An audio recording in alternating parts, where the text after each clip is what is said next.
Hello, Sagittarius. Thank you very much for tuning into this week's read. For the main part of the read, I'm using the Light Seers Tarot by Chris Ann. There's a website for Chris Ann here on the back, chris-ann with an e.com. It's down there. Supportive Oracle cards, spellcasting Oracle cards by Flavia, Barbara, and Lizbeth. I don't know why I was tripping on Barbara's name for a minute there, but I was. Websites for them are on the back here. She Who Is Art is the big one I keep noticing.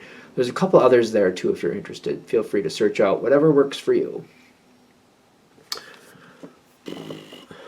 Okay, what do we have for Sag?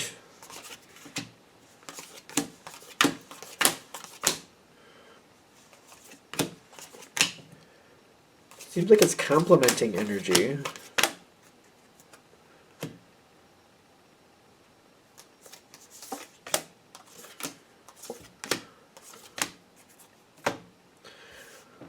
Okay. The thing is, Sag needs room to express and do what you need to do. You need to be able to switch it up as you need to, do this when you need to do that, change over to this when you need to change over to that. You need to have some freedom to flow as you need to flow. You got to have wiggle room. It reminds me of like, when you get those sweatshirts and they're like a couple sizes too big, you know what I mean? And you can just like, you can relax in them. I don't know, that's how I'm kind of feeling, like loose like that. We need some room to do what I need to do in there, to feel comfortable so I can feel like I can live life the way I want to live life. And rules, somebody constantly holding you to like, at 7:45, this is what we do, and at 8:23, this is what we do, and then at 9:27, this is what we do. And it's kind of like, listen. It's kind of like, no, that's not going to work for me. Can't do it. Sag needs that room to kind of do it as they need to do it. That's where they thrive. That's how I've understood Sag. Like, you need to thrive in your own energy. Do it your way. Do it when you need to do it. There's something here where it can be a little bit over confining, and I feel like you have to stand up for yourself and tell them, hey, this isn't going to work for me. This energy is a little bit, is it doable? I think it is.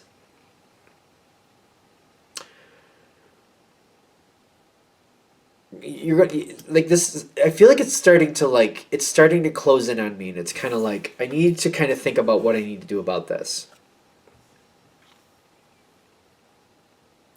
Because you got the Hermit coming in with the Queen of Swords, which is basically saying, all right, you got to collect your thoughts, you got to get yourself together, and you got to look at the situation, what works for me, what does not work for me.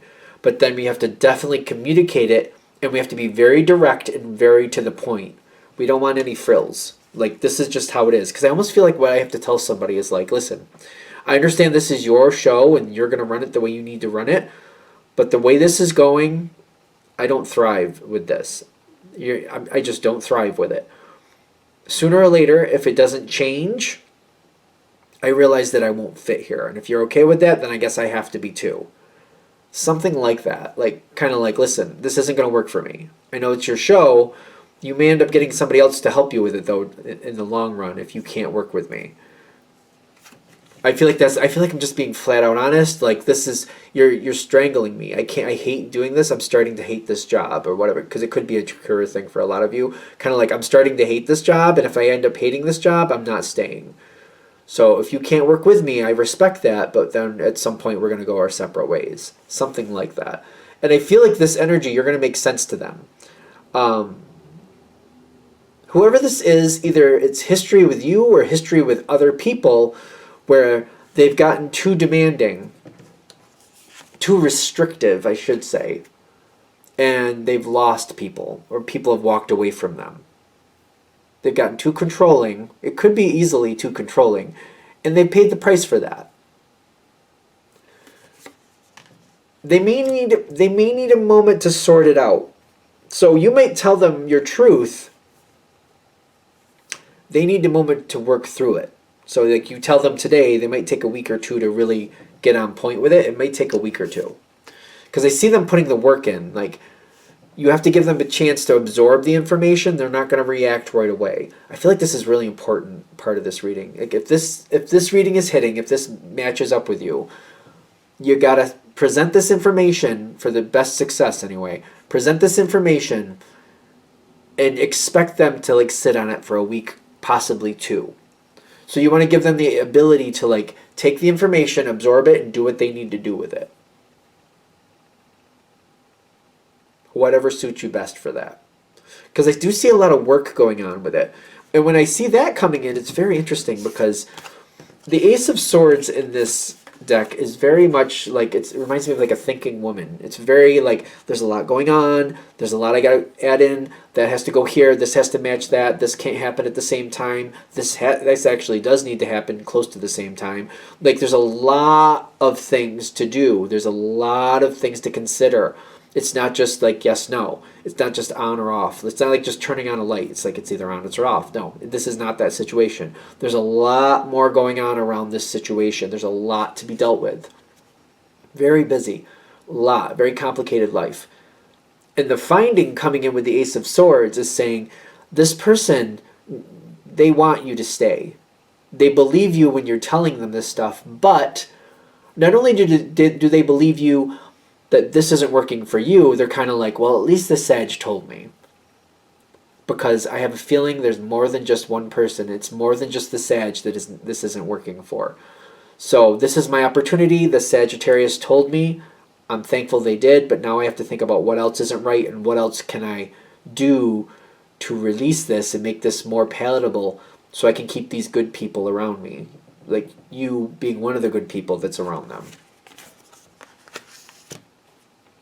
So they're trying to find some answers. It says finding, but I feel like they're trying to find some answers. What are they doing with that? It seems like there's a couple cards coming in all at once. So I think all of this is happening at once.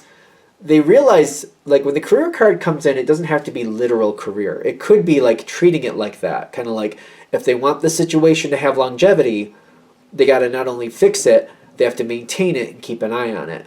It's kind of like, this is not just a, like, we fixed it and we moved on. This is kind of like, we got to tend to it.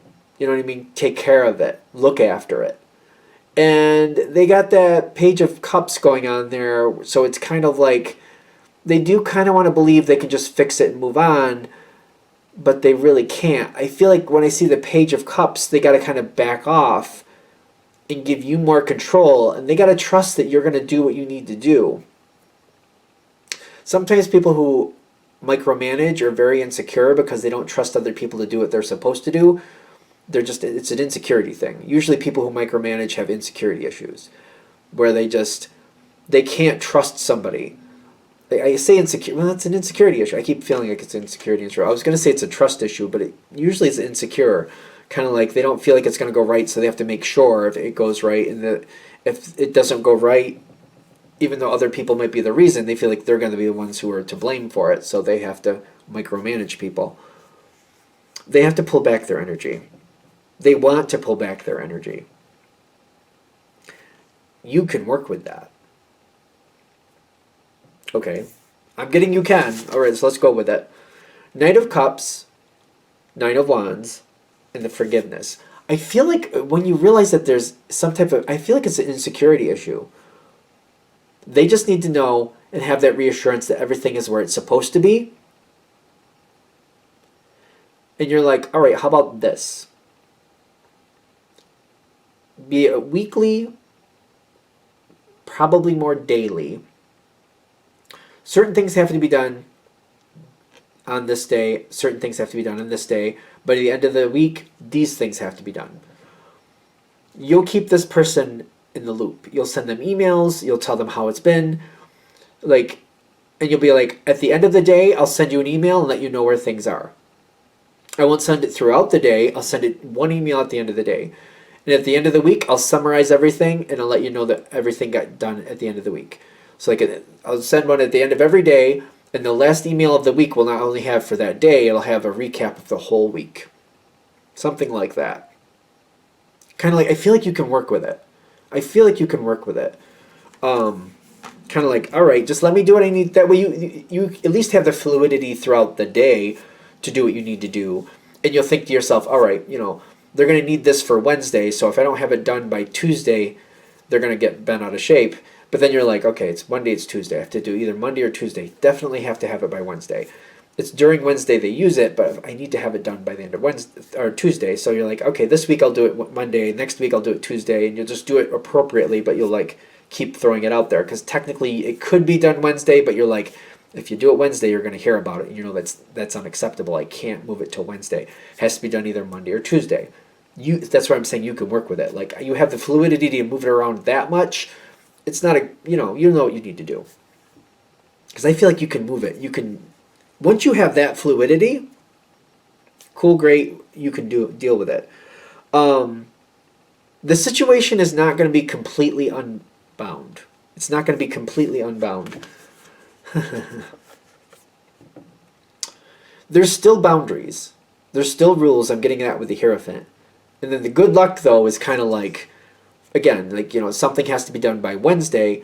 You make the quick rule of like, well, then I need to make sure this is done by Tuesday, but I got some fluidity there. There are still boundaries. You just got to search out those boundaries and find out how you can move within that fluidity. I see you being able to do that. This may sound weird. I'm going to go there with it. Especially if it's a job.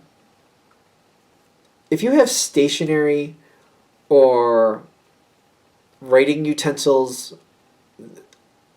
stuff like that, paper clips. I've seen like paper clips have made a difference, which I know this is going to sound real weird. And somebody may be like, this isn't for you, but if it works for you, great. Some people will buy things and just like they'll switch it out. Like I used to do colored paper clips. I don't know why, but it made me happy. I used to have colored pens. I would switch out my stationery. It would just keep me, I don't know, it just kept the area alive for me. It just didn't get stagnant. I would switch things out. You know what I mean? That may sound simple. It may sound weird, but it may actually keep that energy flowing there.